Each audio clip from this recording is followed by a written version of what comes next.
तर आज मी बनवलेला फर्स्ट टाइम अंडा मसाला। त्याआधी मॉर्निंगला नाश्ता करून घेतला। नाश्त्यामध्ये होती मस्त मिसळ आणि पाव।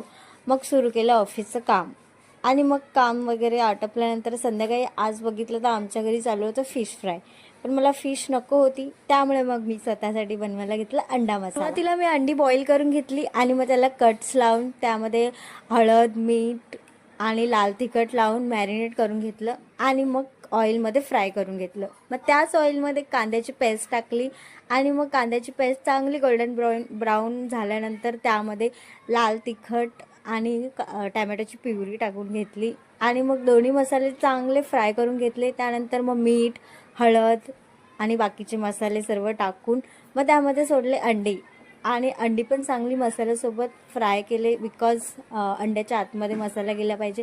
त्यानंतर मग थोडंसं पाणी टाकून मग चांगलं शिजू दिलं आणि मग बनलेला माझा टेस्टी असा अंडा मसाला। त्यानंतर मग आम्ही गेलेलो डॉक्टरकडे। आमच्या बबूला येतात दात आणि त्यामुळे त्याला सर्दी, ताप, खोकला येतोय, म्हणून मग डॉक्टरांकडून औषध वगैरे घेतलं आणि मग आलो घरी। असा होता आजचा दिवस।